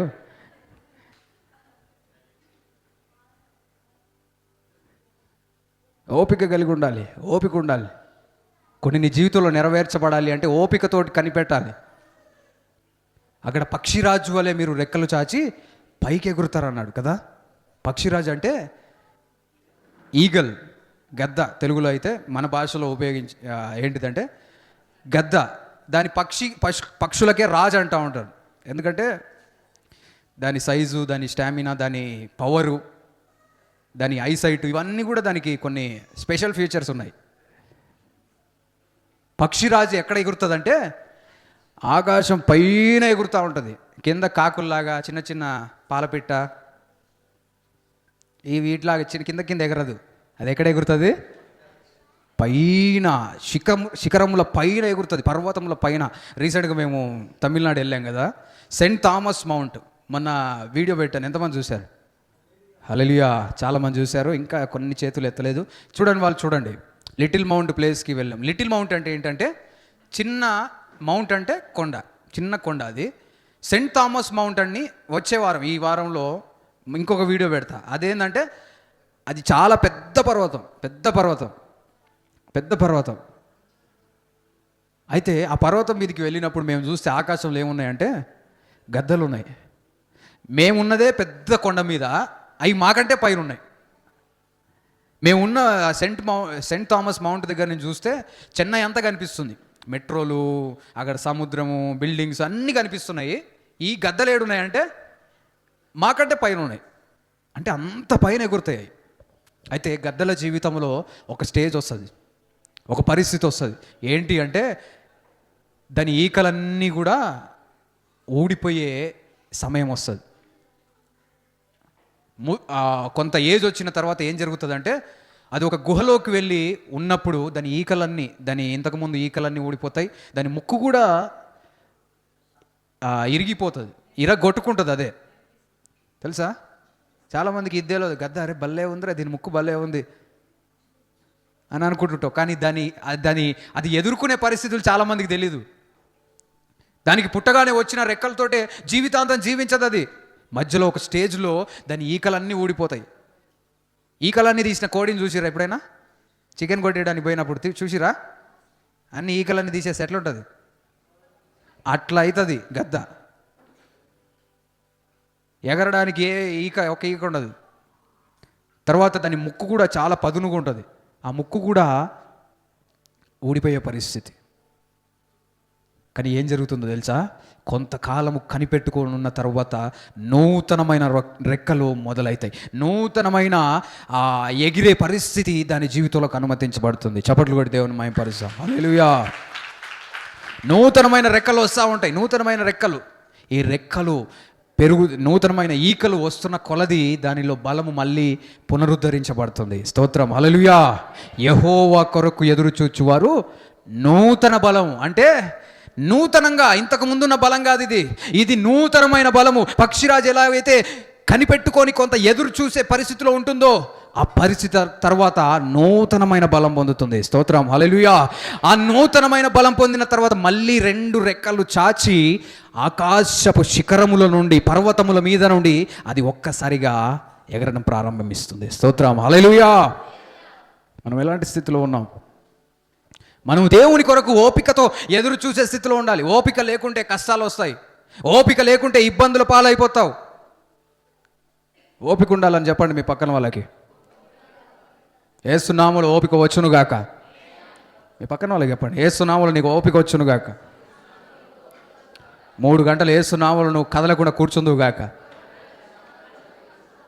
కూర్చోవాలి.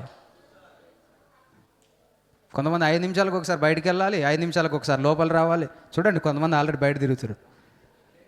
హల్లెలూయా. కొంతసేపు ఇట్లా ఇరవాలి, కొంచెం ఇట్లా రిలాక్స్ కావాలి. కొంతమందికి మెడ అటు ఇటు అనాలి, కొంతమందికి ఏళ్ళు ఇరవాలి. ఒక 3 గంటలు కూర్చోలేవా?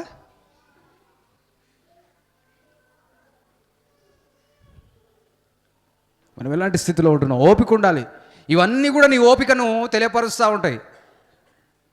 అందుకే మన మందిరంలో ఇవన్నీ ఒక అట్మాస్ఫియర్ క్రియేట్ కావాలి.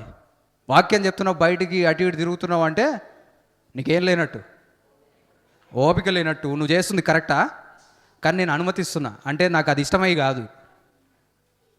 దేన్ని బట్టి? మీకు ఇచ్చిన స్వేచ్ఛను బట్టి మీరు ఏదా ఉపయోగించుకుంటున్నారు అనేది మీ ఇష్టం. దాన్ని బట్టి మీ జీవితంలో కార్యాలు జరుగుతాయి. స్కూల్లోకి పోతే స్కూల్లో పిల్లలకి రూల్స్ అండ్ రెగ్యులేషన్స్ ఉంటాయి కదా. ఏంటి? క్లాస్ టైంలో ఎవరు కూడా బయటికి వెళ్ళొద్దు. ఎప్పుడు పోవాలి బయటికి? ఇంటర్వ్యూలు ఇచ్చినప్పుడు పోవాలి. కానీ చర్చికి వస్తే మాత్రం ఎప్పుడు బయటికి పోవచ్చు? ఎప్పుడైనా పోవచ్చు. వస్తాడు 5 నిమిషాలు హల్లెలూయా హల్లెలూయా, మళ్ళీ బయటికి పోయి రావాలి. అబ్బా రిలాక్స్ కావాలి. 5 నిమిషాలకి అబ్బా దేవుడిని ఆరాధించేసి దేవునికి ఏదో ఘనకార్యం చేసినట్టు మళ్ళీ బయటికి పోయి అట్టి ఇటు తిరగాలి, మొత్తం దేవుడు కూడా అంతా చూసుకోవాలి, 2 ఫోన్లు మాట్లాడాలి, మళ్ళీ లోపలికి వచ్చి మళ్ళీ ప్రార్థన, స్తోత్రం స్తోత్రం స్తోత్రం. మనల్ని మనం సరి చేసుకోవాలి, ఓపిక కలిగి ఉండాలి, ఓపిక కలిగి ఉండాలి. స్తోత్రం, హల్లెలూయా. ఓపిక కలిగి ఉండడానికి మనం మన చర్చిలో చేరలేయడం జరిగింది. ఈ ఓపికను నువ్వు వేరే విధంగా ఉపయోగించొద్దు, నిద్రపోవడానికి ఉపయోగించొద్దు. ఓపికతోటి మంచిగా వినాలి. హల్లెలూయా. మనం ఎలాంటి స్థితిలో ఉంటున్నాం? మీ పక్కన వాళ్ళని అడగండి, నువ్వు ఎలాంటి స్థితిలో ఉన్నావు అని అడగండి. పక్షిరాజు ఈకలన్నీ ఊడిపోయే సమయంలో బయటికి వెళ్ళింది అనుకో, ఏం జరుగుతుంది చెప్పండి? ఏం జరుగుతుంది? దేని చేతిలో పడ్డా అది చచ్చిపోవడమే, చచ్చిపోవడమే, చచ్చిపోవడమే. ఈకలు లేని గద్ద ఏం చేస్తుంది? దాన్ని చూసినా నవ్వుతారు, మనుషులు చూసినా నవ్వుతారు. అదే గద్దను చూస్తే నవ్వుతారా? ఆ చిన్న చిన్న మేకపిల్లలు వీటి కూడా ఎత్తుకపోతాయి, పెద్ద సైజు ఉంటాయి. కుందేళ్ళు వీటి పిల్లలు అన్నింటినీ ఎత్తుకపోతూ ఉంటాయి, అంత పవర్ ఉంటుంది దానికి. దాని రెక్కలు కూడా చాలా వెడల్పుగా చాలా విశాలంగా ఉంటుంది. పక్షిరాజు వలె మనం రెక్కలు చాచి ఎగరాలి అంటే పక్షిరాజు వలె ఓపిక కలిగి ఉండాలి. కొంతకాలం అది బయటికి రాదు. ఈ టైంలో బయటికి వస్తే ప్రమాదం. నా సామర్థ్యం ఎప్పుడు చూపించాలి అంటే ఈకలన్నీ వచ్చిన తర్వాత, నా ముక్కు అంతా కూడా మళ్ళీ ఫామ్ అయిన తర్వాత అప్పుడు బయటికి వస్తుంది. అప్పుడు దాని ముందు ఎవరు నిలబడలేరు. మనుషులకు కూడా భయమే. చిన్న చిన్న కాకులను చూస్తేనే భయపడతారు కాదు, కాకులన్నా భయమే కొంతమందికి. ఎంతమంది కాకులు అంటే భయం? చూడు చేతులు ఎత్తుతలేరా, నాకు భయం అనుకుంటారు. భయమే అది. కొన్నిసార్లు వస్తాయి, ఏమైనా తింటున్నాం అనుకో, వచ్చి మంచిగా తల మీద ఒకటేసి అందుకొని పోతాయి. మళ్ళీ ఒక కాకిని కొట్టండి, అన్ని కాకులన్నీ వచ్చి నీ చుట్టే తిరుగుతుంటాయి. నువ్వు ఎప్పుడు బయటకు వస్తే నేను పొడుద్దామని తిరుగుతూ ఉంటాయి. అందుకే కాకుల జోలికి పోవద్దు, పని లేకుండా పోయినట్టే వాటి జోలికి పోతే. అప్పుడప్పుడు నేను ఏదైనా వీడియో రికార్డ్ చేయడానికి వస్తూ ఉంటా. వచ్చినప్పుడు వీడియో రికార్డ్ చేయడానికి చేసేటప్పుడు వచ్చే ఒకానొక సమస్య ఏంటంటే, కాకులు వస్తాయి కూర్చొని, ఈడొక కాకు ఉంటుంది, ఈడొక కాకు ఉంటుంది, కావు కావు అంటుంటాయి. ఈ కావు కావు అంటున్నాయని పోయి రాయేసినాం అనుకో. ఒకసారి రాయేసిన, ఇక రాయేసిన కాడి నుంచి కాకులన్నీ ఇన్నే తిరుగుతున్నాయి అన్నీ. ఇంతకుముందు ఒకటే కాకి, ఇప్పుడు 10-15 కాకులని ఇన్నే రౌండ్లు వేస్తూ ఉన్నాయి. ఏం చేయాలి వాటిని? అందుకే అది ఇచ్చిపెట్టేసిన. ఇక డోర్ తీసుకొని సడన్గా బయటికి పోతా. దాన్ని భయపెట్టినట్టు వాటికి అనిపించొద్దు, కానీ అవి భయపడాలి. అప్పుడు నన్ను చూసి ఎగిరిపోతే ఇక అప్పటి నుంచి కొంచెం కామ్ అయిపోయింది పరిస్థితి. కావాలని పని కట్టుకొని వాటికే చేసినామంటే మాత్రం అవి వినవు. కొంతమంది కోతుల జోలికి కూడా వెళ్తారు. మొన్న రీసెంట్గా ఒక కాడికి వెళ్ళినాం.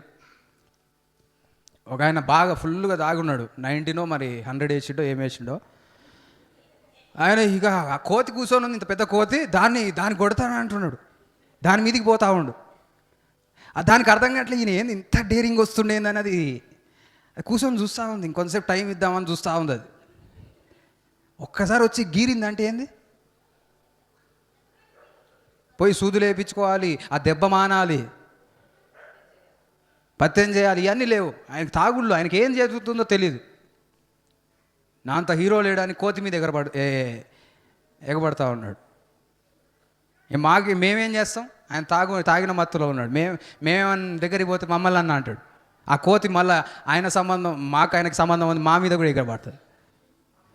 ఏం చేయలేని పరిస్థితి. ప్రేమైన దేవుని బిడ్డలారా, మనం సమయము కొరకు ఓపికగా ఉండాలి. హల్లెలూయా. వేరే వాళ్ళ జీవితంలో ఏదో జరుగుతుందని నువ్వు తొందరపడాల్సిన అవసరం లేదు. హల్లెలూయా. ఓపిక కలిగి, ఇక్కడ మోషే తడువు చేయడం వలన వీళ్ళు ఏం చేశారు అంటే వెంటనే దేవుని ప్లేస్లో వేరే దానికి స్థానం ఇచ్చి విగ్రహారాధనకు వెళ్ళిపోయారు. మనం ఎలాంటి స్థితిలో ఉంటున్నాం? బ్రతుకుట క్రీస్తే, చావైతే లాభమైన స్థితిలో ఉండాలి. చప్పట్లు కొట్టి దేవుని మహిమపరుద్దాం. ఏదైనా రోగం వచ్చింది, ఏదైనా బాగుపడని పరిస్థితి వచ్చింది, దేవుని దగ్గరికి వచ్చి ప్రార్థన చేయాలి. కొంతమంది దేవుని దగ్గరికి రాగానే బాగు కాలేదు, హాస్పిటల్లో చూసుకోగానే బాగు కాలే, 3వది ఎక్కడికి పోతారో తెలుసా? ఎడిపోతారు? మెజిషియన్స్, మంత్రగాళ్ళు. రా అమ్మా, నీకు ఉన్నది సమస్య అది కాదు.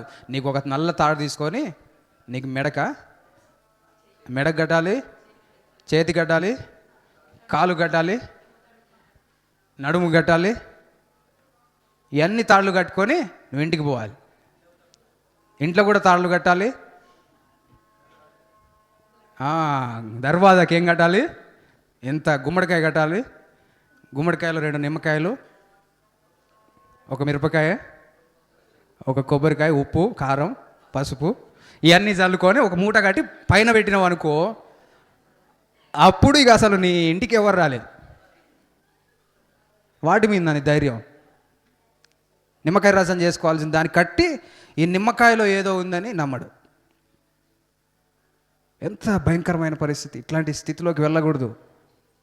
చావు అయినా దేవుని కొరకు చనిపోయే స్థితిలో ఉండాలి. నువ్వు చచ్చిపోతే ఎక్కడికి వెళ్తావు తెలుసా? దేవుని దగ్గరికి వెళ్తావు. నమ్మని వాడు చచ్చిపోతే నరకానికి వెళ్తాడు. నువ్వు భయపడాల్సిన పరిస్థితి ఏంది?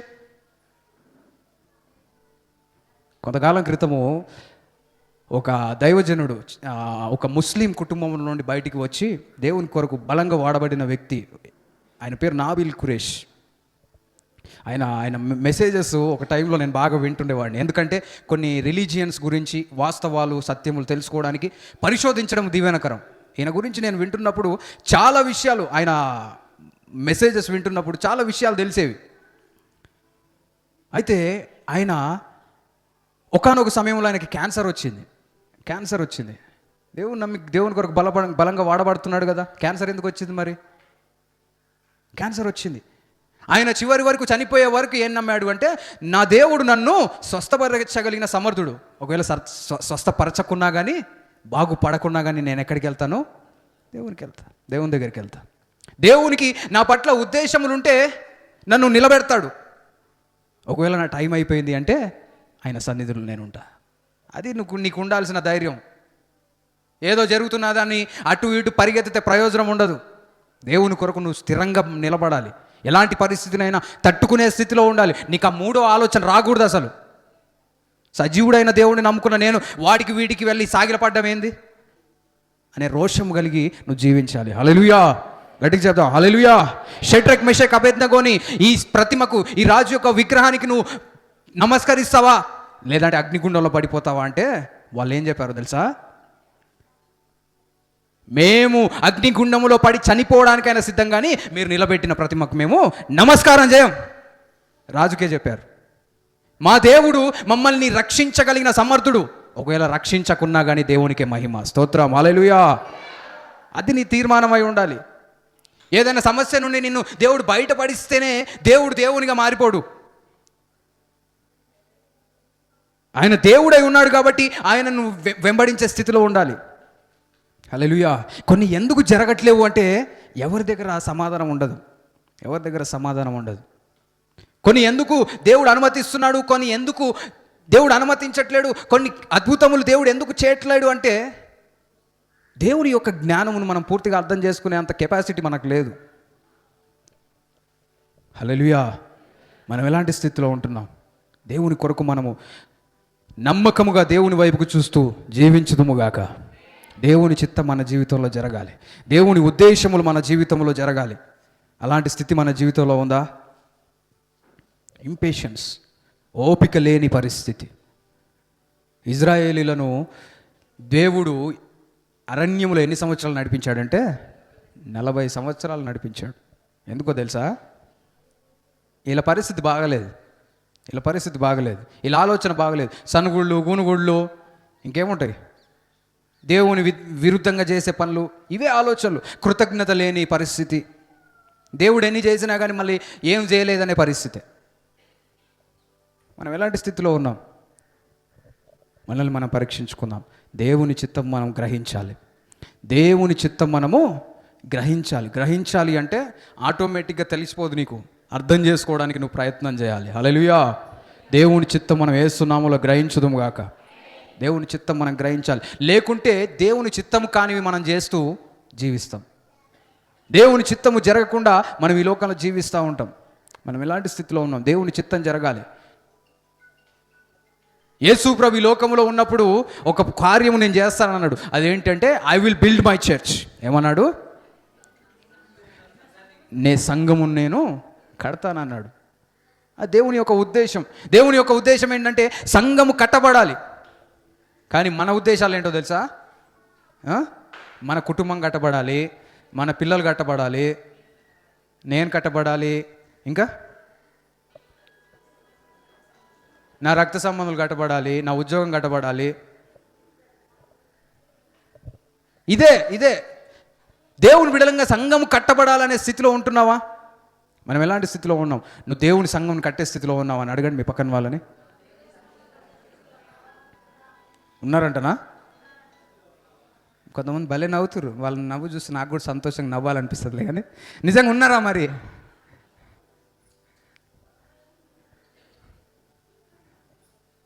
దేవుని సంఘాన్ని కట్టే స్థితిలో ఉంటున్నామా? దేవుని మందిరమునకు అనేకులను తీసుకొచ్చే స్థితిలో ఉంటున్నామా? ఏ ఒక్కరు నశించిపోవడం దేవుని చిత్తము కాదు. నువ్వు ఉద్యోగం చేసుకుంటున్న దగ్గర నీ తోటి పనివారు నశించిపోవడం దేవుని ఉద్దేశమా? కాదు. నీ వ్యాపారంలో నీ కింద ఉన్నవాళ్ళు నశించిపోవడం దేవుని ఉద్దేశమా? కాదు. నువ్వు చదువుకుంటున్నావు, నీ క్లాసులో ఉన్నవారు నశించిపోవడము దేవుని ఉద్దేశమా? నీ చుట్టూ ఉన్నవారు, నీ ఇంటి పక్కన వాళ్ళు, మెయిన్గా మీ పక్కింటి వాళ్ళు నశించిపోవడం దేవుని చిత్తమా? ఎవరు నశించిపోయినా నశించిపోకుండా వీళ్ళు నశించిపోవాలయ్యా. మా ఇంటి పక్కన వాళ్ళు అంత మాట అన్నారు, ఇంత మాట అన్నారు. వీళ్ళు పోవాలి, వీళ్ళ కోసమే నరకం చేసింది. ఎంత భయంకరమైన పరిస్థితి. అప్పుడు దేవుని చిత్తాన్ని నువ్వు నెరవేరుస్తున్నట్ట? దేవుని గురించి సువార్త ప్రకటించే స్థితిలో ఉన్నామా? కొన్ని వారాల క్రితం మెగా చర్చ్ గురించి మనము ధ్యానిస్తున్నప్పుడు మనము సువార్థికుని పని చేయమని దేవుని వాక్యంలో ఉంది కదా. మనం సువార్థికులం కాకున్నప్పటికీ కూడా దేవుని సువార్త చెప్పాలి. నోరు తెరిచి దేవుని గురించి చెప్పాలి. ఒక జోక్ చెప్పడం ఈజీయా, యేసు ప్రభు గురించి చెప్పడం ఈజీయా? చెప్పండి. జోక్ చెప్పడం ఈజీ అన్న వాళ్ళ చేతులు చూపించండి. కొంతమందికి జోకులు రావేమో. సరే, ఏదైనా ముచ్చట చెప్పడం ఈజీనా, యేసు ప్రభు ముచ్చట చెప్పడం ఈజీనా? ముచ్చట భలే చెప్తారు కొంతమంది ముచ్చట్లు. కొంతమంది ముచ్చట స్టార్ట్ చేసిరంటే ఇక ఆగేదే ఉండదు. ముచ్చటికి ఎండ్ ఉండదు. ఈ ముచ్చట ఎప్పుడు అయిపోద్దా అని చూస్తూ ఉంటాం, కానీ అలా అయిపోగొట్టరు ఆ ముచ్చటి. ఈ ముచ్చట్లో నుంచి ఇంకొక ముచ్చట స్టార్ట్ చేస్తారు. ఆ ముచ్చట్లో నుంచి ఇంకొక మూడో ముచ్చటి. ఈ మూడో ముచ్చటికి వెళ్ళాక మళ్ళీ దాన్ని ఫస్ట్ ముచ్చటికి లింక్ చేస్తారు. ఇన్ని ముచ్చట్లు చెప్తారు. యేసు ప్రభు ముచ్చట చెప్తారా? యేసు ప్రభు గురించి సువార్త చెప్తున్నామా? మనం అందరం దేవుని గురించి చెప్పుదుము గాక. చెప్పాలమ్మా. ఈరోజు నువ్వు ఒక నిర్ణయం తీసుకో. దేవుని గురించి నేను చెప్పాలి. దేవుని గురించి చెప్పడం చిన్న విషయం కాదు. కొన్నిసార్లు హేళన, కొన్నిసార్లు అవమానం, కొన్నిసార్లు ఊహించని పరిస్థితులు ఎదురు కావచ్చు. అయినప్పటికీ కూడా పరిశుద్ధాత్మ దేవుని మీద ఆధారపడి దేవుని గురించి నువ్వు చెప్పాలి. ముందుగా నీ జీవితము సాక్ష్యంగా ఉండాలి. తర్వాత నువ్వు కూడా దేవుని గురించి చెప్పే స్థితిలో ఉండాలి. కొంతమంది ఆలోచిస్తారు, యేసుప్రభు గురించి చెప్దామంటే మళ్ళా ఏమనుకుంటాడో. ఏమనుకునేది ఏంది? ఆయన నరకం పోతే నీకు ఇష్టమా? మనం ఎలాంటి స్థితిలో ఉంటున్నాం? మనం దేవుని గురించి సాక్ష్యం ఇచ్చే బిడ్డలముగా మనం వేస్తున్నామోలో ఉందము గాక. మనం సాక్షులంగా ఉండాలి. We must testify the goodness of God. మనల్ని మనం పరీక్షించుకుందాం. దేవుని చిత్తం మనం నెరవేర్చే స్థితిలో ఉండాలి. దేవుడు నీ జీవితంలో కొన్ని అనుమతిస్తున్నాడంటే అది దేవుని ఉద్దేశం ఏం కాదు. ఒకవేళ నీ కాఠిన్యమును బట్టి, నీ లోబడిని స్వభావమును బట్టి, లేదంటే తిరుగుబాటు స్వభావం బట్టి నీ జీవితంలో దేవుడు కొన్ని అనుమతిస్తున్నాడేమో. దాన్ని బట్టి సంతోషించకు. పూర్తిగా దేవుని చిత్తం చేయడానికి ఒక నిర్ణయం తీసుకో. దేవుడు నీ పట్ల గొప్ప ప్రణాళికలు కలిగి ఉన్నాడు. అందరం లేచి నిలబడినట్లయితే ప్రార్థన చేసుకుందాం. ప్రార్థన చేస్తాం. యేసయ్యా, మాకు సహాయం ఇచ్చేయండి ప్రభువా. నీ చిత్తము గ్రహించున్నట్లుగా మాకు సహాయం ఇచ్చేయండి. ప్రార్థన చేస్తాం. ప్రార్థన చేయండి.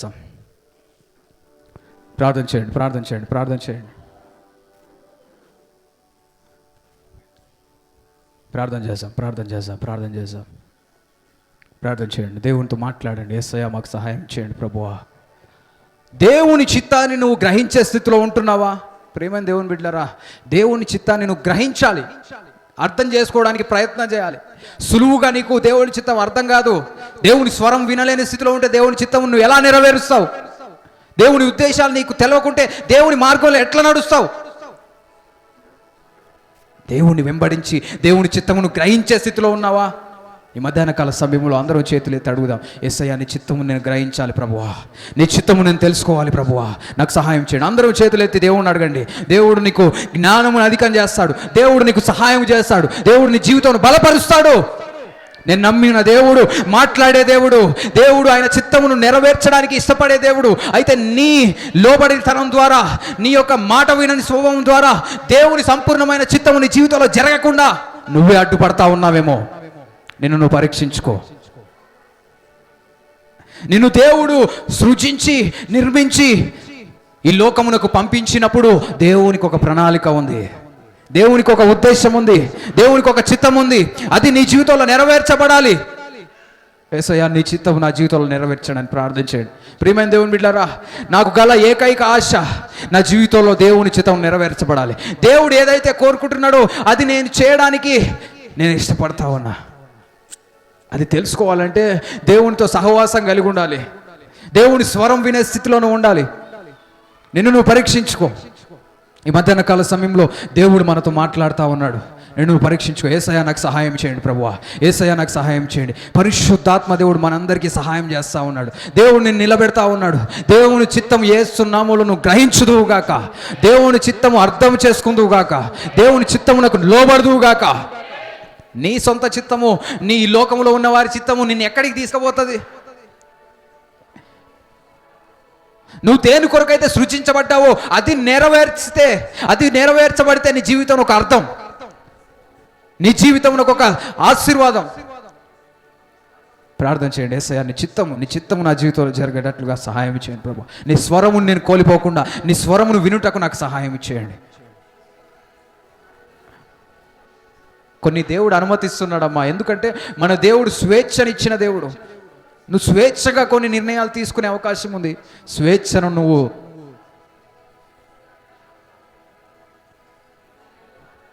తప్పుడు కార్యాలకు ఉపయోగిస్తున్నావా, లేకుంటే దేవుడిచ్చిన స్వేచ్ఛను ఉపయోగించుకొని దేవునికి లోబడి జీవిస్తున్నావా?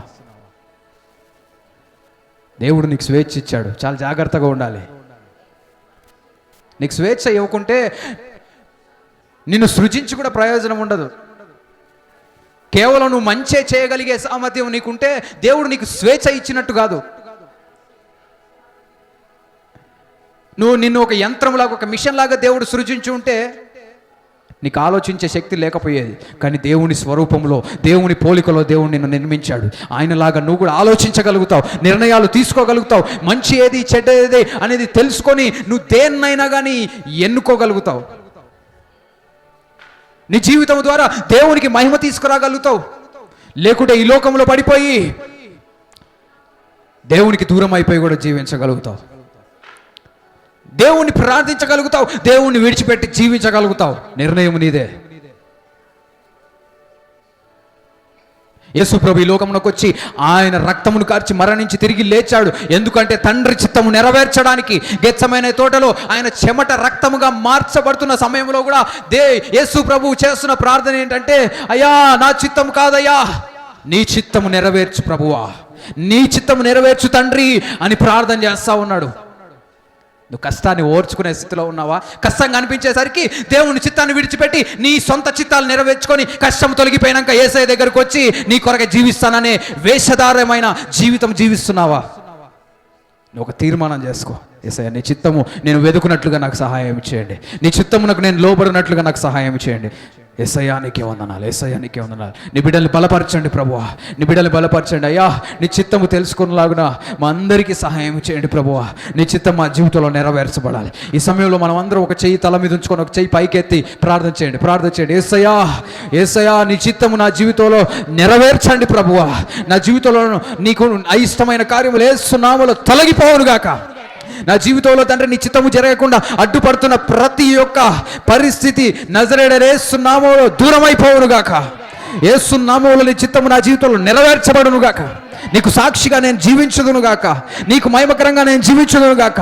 నా జీవితం ద్వారా అనేకులకు రక్షణ వచ్చును గాక, నా జీవితం ద్వారా అనేకులకు దీవెనలు వచ్చును గాక, నా జీవితం అనేకులకు క్రీస్తు ప్రేమను పరిచయం చేసే స్థితిలో యేసు నామములో ఉండును గాక. యేసయ్యా నీకే వందనాలు. నీ బిడ్డలు బలపరచండి. రెండు చేతులు ఎత్తి దేవునికి స్తోత్రం చెల్లించాడు. యేసయ్యా నన్ను బలపరిచినందుకు వందనాలు, నన్ను బలపరిచినందుకు వందనాలు, నా జీవితం తాకినందుకు వందనాలు ప్రభువా. యేసయ్యా నీకే వందనాలు. నీ బిడ్డలందరినీ బలపరిచి నీకు సాక్షులుగా నిలబెట్టి వాడుకోమని ప్రార్థిస్తున్నానయ్యా.